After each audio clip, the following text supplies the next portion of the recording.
Right, here we go. Here we go again. It's a bumper bank holiday chat about all things shrimpy here at ShrimpsNet as we enter the penultimate weekend of our inaugural League One season. And remaining in it is tantalisingly within our grasp. Joining Joel from the Trust and myself to discuss the bank holiday games and the MK Dons upcoming fixture, we have our own boardroom-dwelling, positive thinking and fragrantly attired James Wakefield. James, welcome along. Hi, Freeze. And from the squad, making his debut online with us, the fans' favourite, the flying fullback, well, I was going to call him the flying mumbler, but here he is, Ryan Cooney. Ryan, thanks for joining us. Thanks for having me. So, where do we start? It's pretty easy, isn't it? We did the podcast last week on the Wednesday before the Charlton game and before the Portsmouth game. We enjoyed a fantastic sun-kissed bank holiday. And if you'd have said to us at the start, Joel, we'll take 4 points out of that, we'd have snapped your hand off. Am I wrong? Yep, definitely. I would have been very happy with 4 points beforehand. Obviously, after the Portsmouth game, which I'm sure we'll get onto in a minute, it feels almost a little bit gutting because of the chances we had. But yeah, going back to that Charlton game, lovely weekend down there. Well, lovely day for me, but after a long coach journey, you don't really want to be coming back not taking any points. So to come and go away at big ground and get the win was really good. I thought Charlton, I think I heard a couple of people maybe allude that they might be on the beach, but I thought they played quite well. Blackett Taylor down the left was brilliant, let's be honest. And, he didn't have... That's where Ryan. Well, was with those playoff performances, I remember keeping Blackett Taylor in Ryan's back pocket. He's managed to wriggle out of there now, it looks like. But, and then obviously down the other flank, I thought they did really well. Some of the combination play down there, but we defended really well, especially in those opening minutes when it was a bit of a bombardment, I thought, and then kind of worked our way into the game, and then just kind of created lots of chances, just kind of by pinching the ball in midfield, just working the ball quickly into the final third, kind of like very much as I see in a kind of typical Derek Adams style, really. Not necessarily. I think people kind of associate it with kind of long balls and everything, but it's not necessarily just about that. It's about just basically moving it forwards quickly and trying to, get through the defence. And some really lovely goals, good finishes. I think with the pressure that Charlton had, and that I keep going back to that performance from Blackett Taylor. He was always going to cause threats, and with somebody like Stockley in the box to aim to, it was always going to be tricky. But Arthur's gone and got that second one, which was a brilliant connection off his left foot. Not quite sure why their defender was opening up the angle for Arthur's left foot. Maybe he just hadn't done his research properly. But yeah, Arthur took full advantage. 3-1, nervy last 10 minutes. But, we held out. And, you look at Charlton, we spoke about them not probably doing as well as they wanted to do. They ended the match with Jaden Stockley, Connor Washington, who's Chucks an EK. Played at international level. Connor Washington, Chucks an EK. Chucks an EK. If he wasn't made of polystyrene and marshmallows, he'd be a top end championship striker. So they had some serious talent on the pitch, and we did really well to hold out. And I think I take your point. Watching the game, watching the highlights again, the first 15 minutes was certainly pretty tricky, wasn't it, James? Yeah, I mean, they started well, but let's be honest, they're just a mid-table underperforming side. Sorry, Ryan. I called them that last week, so I had to call it out. No, they were excellent. They started well. I agree, they weren't on the beach. I thought that the fact that their fans got on their backs quite quickly probably didn't play in our favour, because I think that they threw everything out trying to get back into the game. I almost felt like going up a number of times maybe didn't help us, because they really did throw the kitchen sink at it. But we were ruthless. We're absolutely ruthless, and we were really good at the back. I have to call out Trevor Carston again for pulling off another fantastic save towards the end of the first half. Yeah, if that goes in, it could change the whole way that the game goes. But everybody played really, really well. And to go away to Charlton on the first day of a bank holiday weekend and to get that result, I thought it just again, it gives us that huge amount of confidence. So thoroughly enjoyable day, thoroughly enjoyable result. Probably one of my favourite ever away days, if I'm honest. A lot of people have said that, actually, because obviously glorious sunshine in South London, a new ground for many people. and obviously to get 3 points. We'll come now to Ryan. Corey Blackett-Taylor. You had fond memories of him from the playoffs in Tranmere last year, Ryan, surely, because I think didn't he skin you in the first 2 minutes and got past you, and then you showed him on the inside after that, and he never got past you. First 2, more like first 10. Like in that playoffs, you could see how much he's improved from the playoffs. Like his technical brain, like his quicker thinking, and you can see how much he's developed as over the year, how he's adapted his game, and like you can say he's playing with better players now, but it just shows how good he really was. Yeah, so it shows how well you did, really, doesn't it? Yeah, it does. I was a bit nervous first 10 when he kept running down the line using his pace. Didn't think he was that quick, but I got used to it, and then I started defended well against him. Yeah, you did. You played really well, and obviously the Charlton, being in the matchday squad at Charlton, it's a big ground, is the Valley, and they've got plenty of fans there. Does that intimidate you as a squad or as a team? As you know, because everybody says we're just little old Morecambe punching above our weight in this division. I don't, but everybody says it. No, I don't think it really does. As you can see, like last year we went to Wembley, we stuck to our game plan there, we won 1-0. And then this year we've been to Spurs away, 70 minutes into the game, 1-0 up, and then I think just tired legs got the better of us that day. So I don't really think any size crowd intimidates us at all. And you've got to be chuffed with that result on Friday, haven't you? Yeah, it's good. We always had belief in ourselves going into the game. Like we knew we could create chances. We knew we could, if we defend as we know we can do, we can keep it tight at the back. And when we got Trevor in that behind us, if they do break through now and again, he's going to pull off a worlder. Yeah, no, and as James has said, that one just before half time, that was going in at Old Square could have been completely different. I think for me, the difference, and this is for all three of you, the difference between Friday and Monday was Friday we took our chances, we created the chances. I mean, that first goal was a beautiful goal. 1-2, Greg Lee down that, cuts it back. Cole just gets the contact exactly right. It was all about placement rather than power. But we took our chances. And we had probably better chances against Portsmouth, which we'll come to, but we didn't actually take them. So it's just nice when we create chances, Ryan, and we shouldn't just rely on Cole to finish them. And Arthur did it brilliantly, didn't he? Yeah, we know Arthur's ability, and to be honest, I think he was a bit lacking in confidence. But when he scored against Burton the other week, you can see all the confidence get back towards him now. And then you see him, Charlton scored 2. Portsmouth, he was a threat going forward. So we know what Arthur can do, and we know all the attacking players we got, they will take the chances if we can create it for them.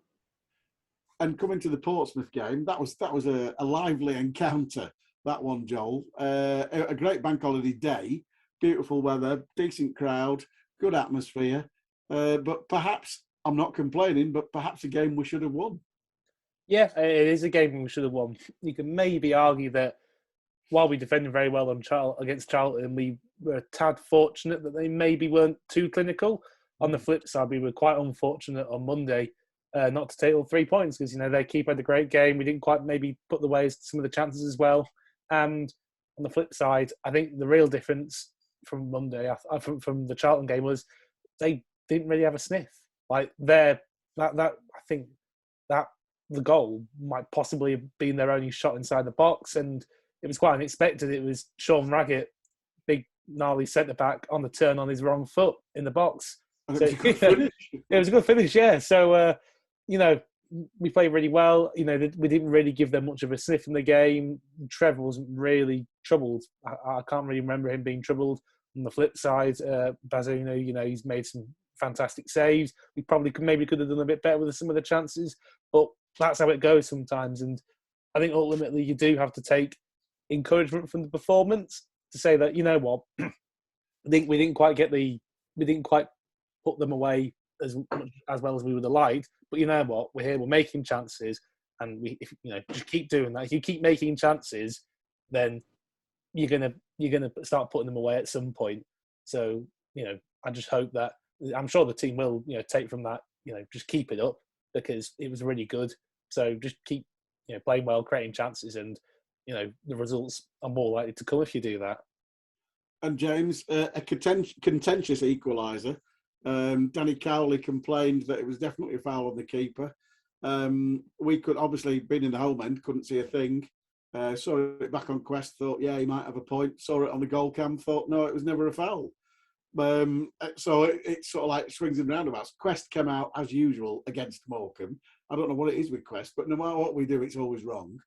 But from that point of view, it was a very, very important point to get, James.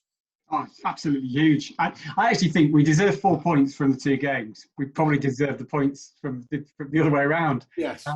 But again, I think the response to the Portsmouth fans was most interesting to me. There were none of them bleating on about whether or not it was a foul on the keeper. All of them thought we deserved that point at the very least. Yeah. And it was probably just Mr. Cowley who held such a strong opinion on it. And as you say, it's all about angles, isn't it? I thought it looked like a shove on the keeper. If that had been against Morecambe, I would have felt slightly aggrieved from my angle. But as you say, from the goal cam angle, it didn't look like it at all. So it doesn't matter. Over the course of the 2 games, we deserve 4 points. We probably just got them in the wrong order. The really, really good news for me is that we've got 2 really tough games coming up against 2 form teams. But we are creating chances against everybody, absolutely everybody. And that's not necessarily true of some of the teams that we're battling against. So if we can just keep doing that, then there's absolutely no reason why we can't get another result. And Ryan, Monday against Portsmouth, I think they were a little less agricultural than I was expecting them to be. When you've got Sean Raggett and the lad on loan from Leicester up front, I mean, there was only one person who was less than 6 foot tall, so we thought they'd be a little bit more direct than they were. They were quite physical though, but I thought we outplayed them. Yeah, I think, to be honest, I think we deserved all 3 points. Like, coming in after that game, you gutted to get only 4 instead of 6 with how well we played. Like, on another day, you could say the keeper don't make the double save where Stockers, but that's probably been our luck all year with keepers having world. It's like Gillingham, we should have took 3 points there. But I thought we passed the ball well and we ran harder than them. So to come away with 1 point it's quite disappointing. You look at Arthur's effort in the first half, and obviously it's a very thin line there. As Joel's already said, Sean Raggett swivels like Mirandinha and pops it into the top corner, hits the post, goes in. And of course, Arthur, full of confidence, had a couple of really, really decent shots. And one hits the post and it looks like it's going to roll in and manages to roll right across the line and then go out again. And that was basically the difference on the day. We created loads and loads of chances. But as you said, Bazunu, I believe he's on loan from Manchester City, and we seem to be fated against Manchester City lone goalkeepers, because Trafford from Bolton's played well in both games as well. I don't know, are Manchester City trying all the goalkeepers in the world on, or what's going on? But, I mean, it was a great performance. And was that the general feeling in the dressing room, that we should have had 6 out of the 2 games? Yeah, but even with how well we played, we was all still coming into the dressing room after the game. We was all gutted with how we only got 1 point. But we'd rather take 1 point than none at the end of the day, which gives us keeps our momentum going. So hopefully we go on to this Saturday full of confidence still. Yeah, and it's James has alluded to that fact there, that obviously the 2 teams have got. I want to touch on this now, because the battle at the bottom, apart from us starting to picking 10 points out of 15, everybody else seems determined to just go down with what they've got. And looking at the top of the table, particularly the last couple of results, it seems it's exactly the same situation. Wigan, Rotherham and MK Dons are all determined not to get promoted. Oh, I think we'd rather be in the playoffs. Wigan with an 86-minute equaliser, Rotherham losing again, MK Dons, Oxford keeping their slim chances alive by beating them. But all of a sudden, and the rot set in with Rotherham when we played them and they scabbed it 2-0. But looking at the teams that we're playing, we've got Sunderland, they still need the points, but more importantly, MK Dons, we've gone above them in the form table. They've gone 2-1-2 for the last 5 games, and we're 3-1-1. 1-3, drawn 1, lost 1. So we've actually gone above them in the form table. Now, that means nothing, I know, but Mo Issa being injured and not having Waters on loan from Cardiff anymore means they're probably only Scott Twine really is a recognised goal scorer, Joel. Yeah, pardon me. Sorry, they've got Troy Parrott as well on loan from Spurs. Is a good player, but Scott Twine has plenty enough ability for one team. It's not really fair, but like you're saying, they've. I was looking at the form table as well, and we have gone above them, and I think that's not just like that 5-game form table as well. Actually, they're winless in 3. They've lost 2 on the bounce. Yeah. And just as it's looking like Rotherham were kind of opening up a bit of an avenue for them to kind of exploit, because I think Rotherham are bottom of the form table at the minute. And just as it looked like there was a gap opening up, suddenly they seem to have stalled a bit. So, I mean, you can try and predict what their reaction on Saturday is going to be. Are they going to keep stalling? Are they just going to seize up and bottle it essentially? Or are they going to have this big kind of reaction and come out fighting and make sure they don't miss the opportunity? You can play it in so many different perspectives and angles in your head, but you can just never predict it really. And James, Derek's I've listened to a little bit of Derek's pre-match preamble, and he said there's no point. The gist of it is there's no point of us going there and sitting there because they're a dangerous side. We have to go and try and compete. And that's fairly obvious because we need the points, they need the points. So 4-4 then, or something. Yeah, I think anybody who's played football knows that if you play for a draw, you probably get beaten. Derek doesn't play for draw. He didn't do it last season. We drew relatively few games last season. We won lots, and we lost a few. And in the situation we're in now, 1 win, and we're in a completely different situation. So we've got to try and get it. We are attacking more effectively still than we're defending. That's not to say we haven't defended a lot better in the last few months. So I think it's got to go for a result and do exactly what we did against Charlton and Portsmouth. And I think the one thing that's become apparent this week, the likely starting lineup, because obviously we don't know. There's obviously doubts about Aaron, but everybody else seems fit. But the likely starting lineup will be virtually six members of staff different from when we got beat 4-0 at home against MK Dons in the reverse fixture.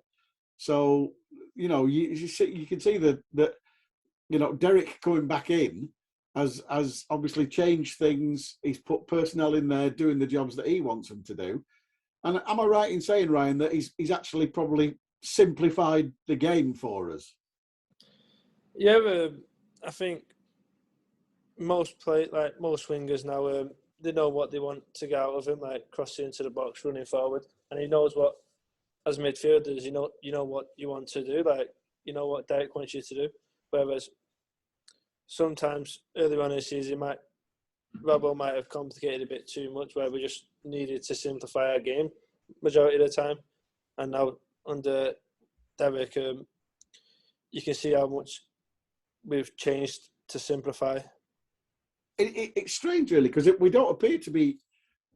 actually appear to be less direct. I mean, I don't know what you think, Joel. We appear to be a little bit more contemplative, but Cole's still very, very important, obviously. But you look at the people he's brought back in, and he's brought Aaron Wilding back in, Adam Phillips, and he's definitely simplified it for Arthur, because Arthur just looks like a completely different player. He looks like the player that we thought we might have. And it's a bit of a renaissance from that point of view. But we do seem to be not quite as direct, Joel. Yeah, I think it's funny. I think there's kind of different philosophies and kind of ways of thinking that have gotten both Robbo and Derek to the point, the style of football that they were playing. But at the end of the day, I think that there are similarities. I think in Robbo, he wanted to kind of build up from the back a lot more. Quite often we would hit Cole or Jonah, and actually I think Arthur was actually playing really well under Robbo in those last couple of months after January. I thought Arthur was in really good form, but then he's quite good in the air as well. So we had 3 strikers we could hit it long to, and we did it all the time. To us, I think we had the 3rd most long balls in the division under Robbo. So, I knew you'd know. I can't remember. I saw that on a stat site. So yeah, like there's a bit of a myth that still kind of pervades about that he was trying to get his play tippy-tappy, tiki-taka, whatever you want to call it, football just out from the back, but that actually wasn't really the case. And obviously with Derek, I think because of the low, having less possession and often, defending quite gnarly and everything, like, I think people have a perception that Derek's just lumping it forward to Cole and then he holds it up and we play off from there. And, well, yeah, Cole is a big part of the game plan, obviously, in holding the ball up. Like, it's not just about long balls. It's just about, I think, the impression I've gotten speaking to Derek is that it's just about getting it forward quickly and with kind of purpose. And then obviously within that, giving people creative freedom. But yeah, I think actually the end product is there's a bit of passing about on the floor and there's a bit of long ball football and there's a bit of variance. I think that actually ended up being the product of both their styles of football. But obviously the way Derek is able to break it down, seems to get a lot out of people like Wilding and Phillips. It works really well. So presumably, Ryan, I'm right in thinking you're travelling down tomorrow. Is that right? Yeah, travelling down tomorrow. So there's presumably no specific instructions. Just go out there, do what you do, get the defence right. Keep your shape, and then try and hit them on the break. I'm second guessing, but that's usually the plan, isn't it? Like Joe said, as long as we get it forward with a purpose, then nothing can really affect how the way we play. That's play quick, pass on the floor. If we need to turn them. But other than that, just do what we've been doing. And looking at the difference, obviously Dylan Connolly was a Robbo signing, but Derek's used his pace to good effect since he's come in, and he gives us a little bit of something different, doesn't he? Yeah, I think like last year we had two wingers who would run in behind, or Carlos would come to feet now and again. So I think with Dylan's pace, it does give him someone to play in behind to if we are struggling, where Arthur can more come to feet, link up with Cole, where Dylan can just run. Yeah, and I think both of them do a very similar role to John O'Sullivan last season and Carlos, because they're both very, very good defensively, and that was the sort of like side of the game that Derek's adopted now. With like, yeah, you've got to do your work, but when you go forward, you can express yourself. Yeah, Derek wants hard-working players off the ball, and when you're on the ball in the final third, if you can express yourself, he lets you express yourself. But he also wants people who are willing to run back, defend, put tackles in, make blocks. And other than that, I think both wingers at the moment have been doing that superb, really.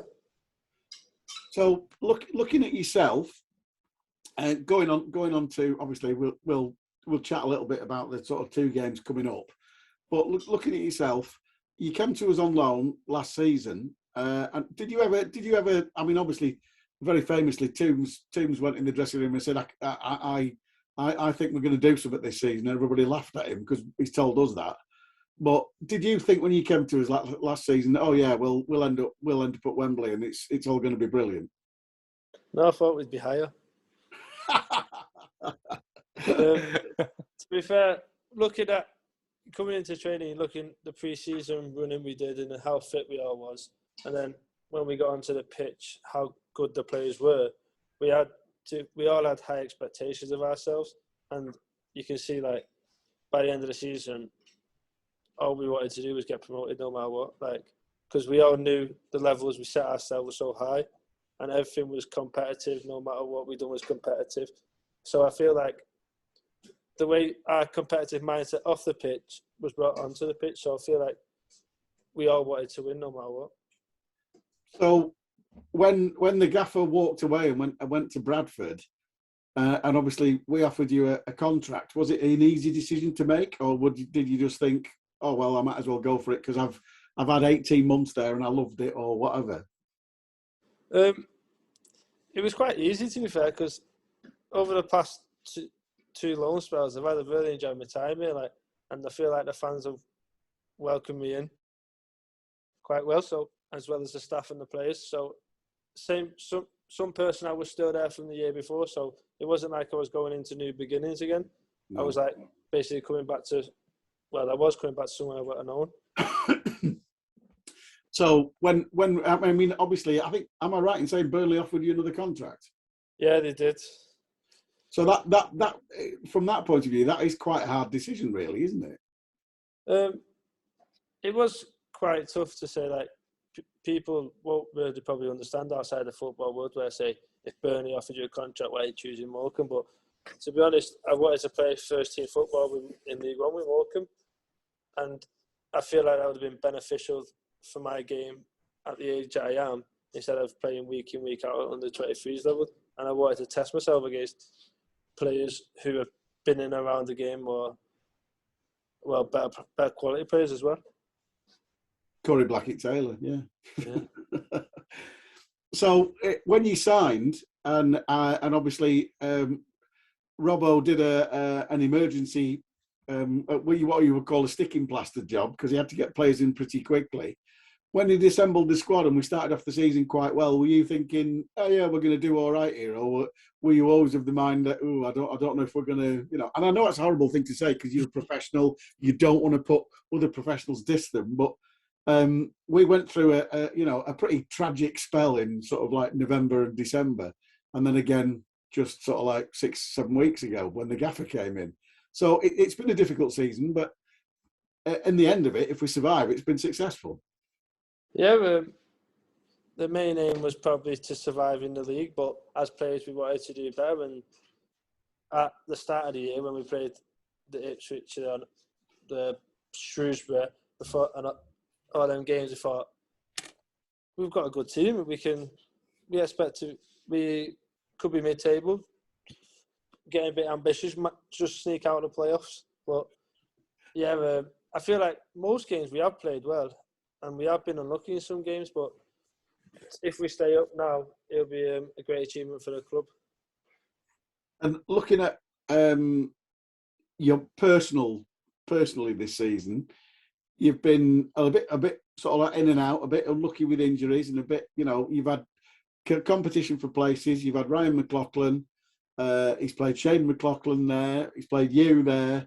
You've been right wing back, you've been right back.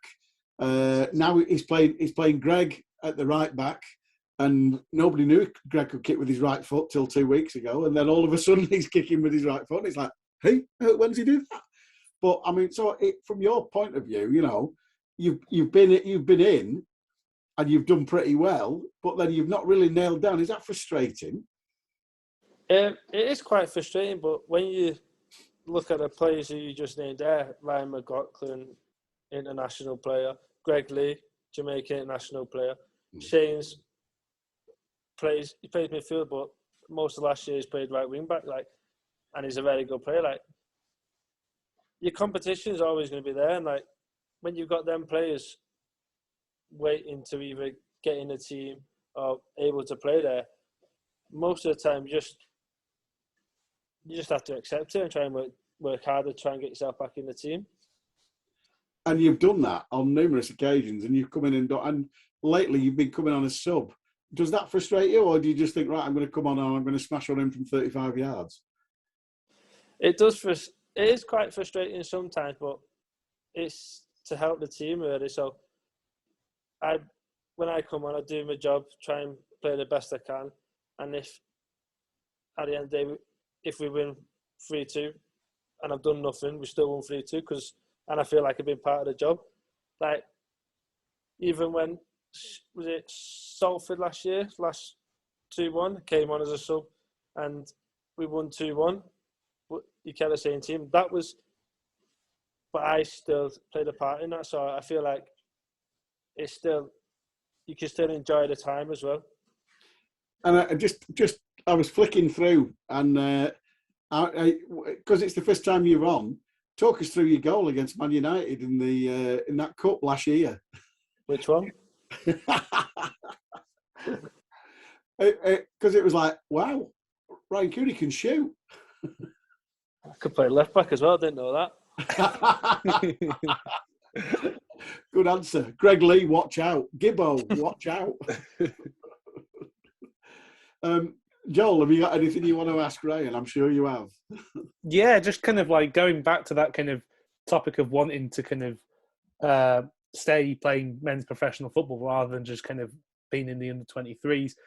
Obviously, at the start of your career, you've got quite a decent little number of appearances for Bury, both in League One and League Two at quite a young age. So do you think having that experience was what kind of gave you that drive to want to be able to come back and play League One or League Two football rather than just being in the under-23s? Yeah, I feel like obviously I've not grew up through a Premier League club. I've been around League One, League Two, well, all my career really. So I feel like I know what it's about and I know how to deal with certain situations. Whereas under 23s, you might not get certain situations at that time. So with men's football, I know the atmosphere, the environment. I know what it's like. So it's never fazed me one bit to come back to like first team football. And kind of with that initial move from Bury, actually, was that a bit of a difficult time for yourself? Because obviously at the time Bury are going, well, you won promotion from League Two in that final season. It was, a bit hectic financially and with all that going on. So was that a bit of a difficult time for yourself? It was a difficult time because I've been there since a very young age, like growing up through all the academy age groups, and then it's basically become one of my a fan at the end of the day. So my family was being fans. It was like a family club. Everything about it was welcoming, and then for it all and so suddenly like it did, it was a bit gutting. But then I would never have got the opportunities that I've had to play at stadiums like Spurs, Stamford Bridge, Wembley. So everything happens for a reason, really. Kind of moving on to this season now. Yellow cards. You got 4 in your first 5 league games. And then since then, you've had 1 in the league, and that was in September, and you've not had a yellow card since then. Which is quite impressive, really. Have you grown up? That point tackles him. But there's been one since then, but that was against Spurs in the FA Cup. So I think, you know what, when you played against Moura and all that, I think you can allow yourself a little kick here and there, can't you? Yeah. Don't know what happened during that stage where they got all them yellow cards. I think everyone just kept falling over for nothing. Oh, no, yeah. One can't be out, can it? Yeah. How can I put this? How can I put this as nicely as possible? But I think most supporters have taken to, well, all supporters have taken to you because you do wear your heart on your sleeve, Ryan. And we're never in a doubt what you're thinking during a game. Put it that way. Yeah. Most of the cards, I've had 2 of them which weren't even free kicks. I've been arguing with the referee. Yeah, we know. A bit of fire. That's what we like. See, I'm tempted to cheer those yellow cards. I remember at the start of the season, I think I was cheering them, actually, the yellow cards. But actually, another particular talent, which a lot of fullbacks actually do seem to have, when the ball goes towards the corner flag and you've got a winger, because you know what I'm going to say, when the winger's closing down you just feel that little bit of contact. No, I'll just stop. Fall over. Yeah. But you're going nowhere, and if they run into you, you get a free kick. If they don't give a free kick, he falls on top of you, it goes out for a goal kick, so it's a win-win. It's just their own naive fault for bumping into you, basically. I didn't get many happy comments at Ipswich away, I can tell you that, though. I remember looking on Twitter. I just remember actually looking on Twitter afterwards, and there was some interesting words thrown about in your direction. But looking just back onto last season again, finally, we talked about having that spirit in the dressing room and kind of wanting to go up and everything. But what was there? I've asked this to Wildig the other and Gibson last week. What was there a point in the season when you really did think, you know what, this is definitely happening? I think this really might happen. I think when around January time, personally, because we had a couple good wins under our belt, and I think I was looking at the table and think we've got a real chance here if we keep going the way we are. Like, you can't be going into every game. We don't feel like we're going to get beat, and then the momentum just took us over the line, and then to only miss out by a point, or was it goal difference? No, it was a point. Miss out by a point. it's quite gutting, but that gives us more drive to go and get promoted through the playoffs. It's interesting you say that, because I think I'm thinking back now, and I think that's the third person to say I really started thinking about it in January.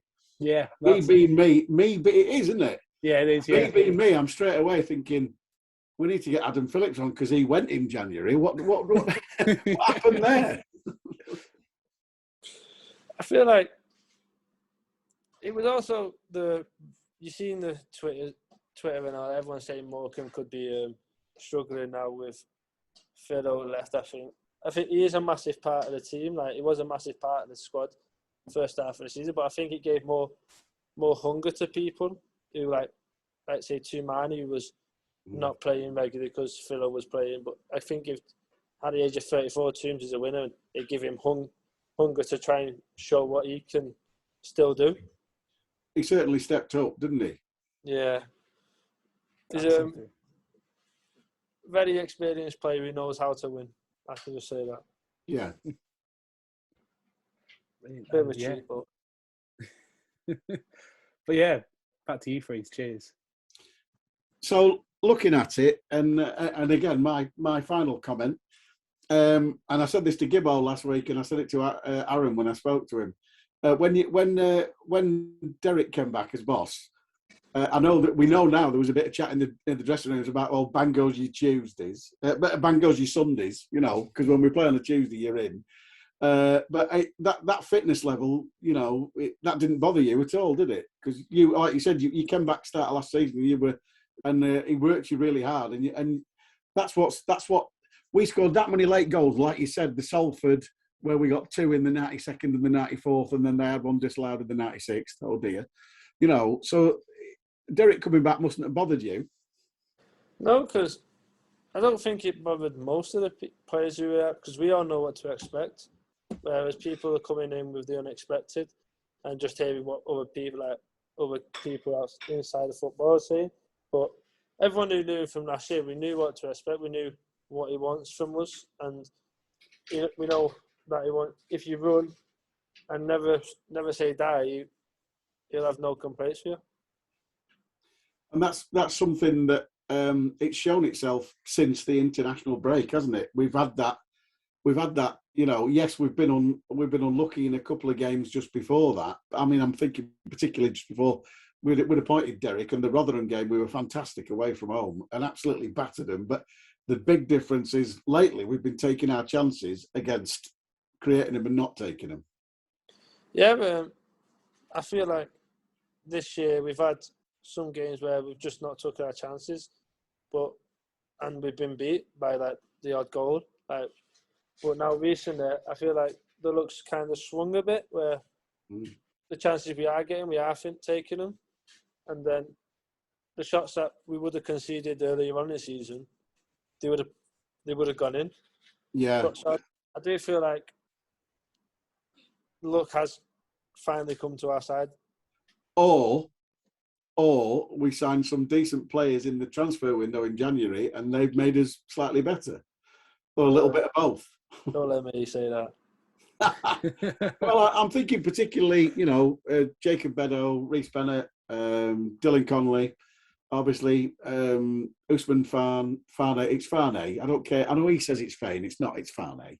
And obviously, most importantly, Trevor Carson, because they've been all in the end. Now we're sat here, and they've all been integral signings, haven't they? You can see how much of a difference, to be fair, as made to the side.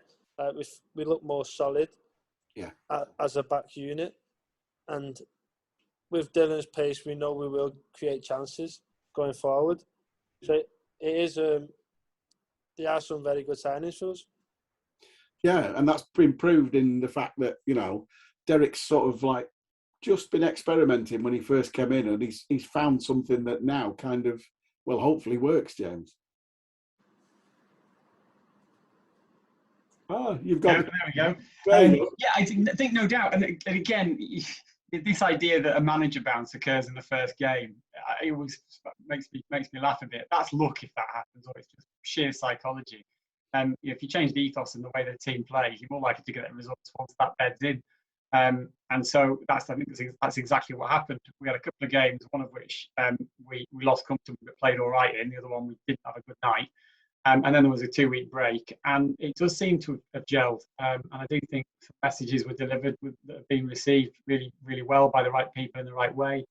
And so yeah, it certainly clicked. But despite me being the one that was probably making lots of positive noises and trying to encourage optimism a few weeks ago, job's not done yet. Honestly. Oh no, we've got 2 massive weekends to come, and there's, it's wonderful. It's in our hands, but yeah, these next 2 weekends are going to be nervy. If my heart does what it does against Charlton, then I'll be in worse state than Ryan after those 2 games. Yeah, it's inevitably us being Morecambe FC. We're going to have moments of squeaky bum time, aren't we? Because that's what happens, Joel.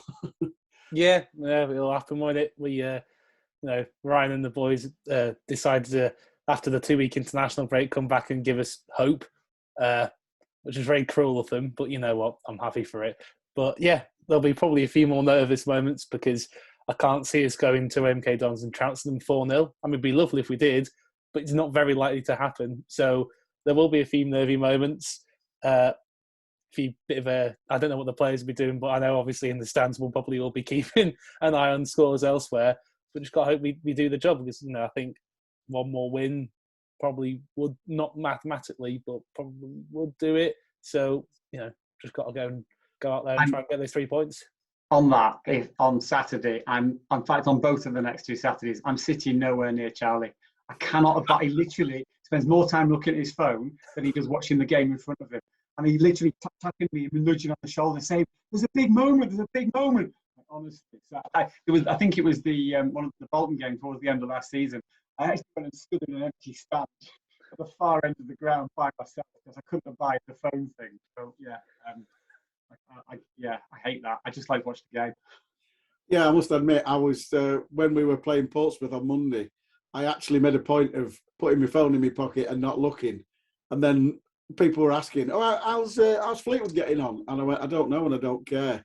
And then somebody else would go, "Oh, I've just looked, they're winning," and I'm like, "It doesn't matter. We've got to get something from this game. I don't care what other people are doing." So, I mean, and looking at the MK Dons on Saturday, I am, as you know, I am the worst tipster in the world. If I back a horse in the National, it ends up as dog food or in the glue factory because I am just terrible. Whatever I pick, it's the kiss of death. So I don't do it. But the one thing I will say is Dylan Connolly's been booked for diving. Adam Phillips has been booked for diving, and both of them were fouls. And Dylan has been twice fouled otherwise, once at Bolton, one at home to Cheltenham, again, that were fouls. Sooner or later, we're going to get one of them. So who's taking the pens, Ryan? Depends who's on the pitch. Probably, if Phil's there, he'll probably take it. But if he's not, it'll probably be either Dylan or Stockers. All right. Because Dylan scored at Wigan, didn't he? Yeah. Dylan's... Well, we've done a penalty shootout today, and there was some good penalty takers. All right. The only thing about Cole's got, everybody knows Cole's got one of the hardest shots in this division. And he taps his penalties. And I'm like, what are you doing? Break the net. Who did it? Was it last year where he just p-rolled them? Yeah. And Bolton this year when we threw 1-1. And he side-footed it and their keeper apologetically fell on it. And I don't mind, if Cole's listening, hammer it, Cole, for God's sake. But anyway. So looking at that, James, obviously since we last spoke, the season ticket initiative's come out and there's been a good take-up already, hasn't there? Yeah, very decent so far. It's early days. We're releasing them far earlier than we normally do. They're normally not on sale for another month, 6 weeks. So we're really early. It'll be payday in a few days, which always helps slightly because it's a lot of money to pay out, even though it's good value. But yeah, it's just about building it slowly and steadily over the course of the next couple of months and getting to the highest total we can possibly manage, which is great. I think the new online shop is looking good. The new range of stuff that we've got in there is looking good. All the stuff actually behind the scenes is really ticking along very nicely indeed at the moment. So no complaints. But yeah, as we talked about last week, it's about maximising the number of people in the ground, and appealing to as many people in the wider area as we possibly can. Well, we had an excellent crowd against Portsmouth on Bank Holiday Monday. That was the home fans bit was sold out, and it was only the fact that obviously, Portsmouth probably have an opportunity to bring 1,500, 1,600. No, and I say only, but did bring 800. The fact that we were less than the Bolton crowd. But looking at the Sunderland game, last game, are we anywhere near sellout there? Yeah, I think I didn't actually check it just before we came on air, but we only had Berlin Wall tickets left for standing, and there won't be any seats left on Saturday at all. So it'll be absolutely rammed, which is fantastic. Again, it's probably going to be our biggest gate of the season. Notwithstanding what happens this weekend, it's the last game of the season. It's against Sunderland. They'll bring a ton. It's going to matter to both teams.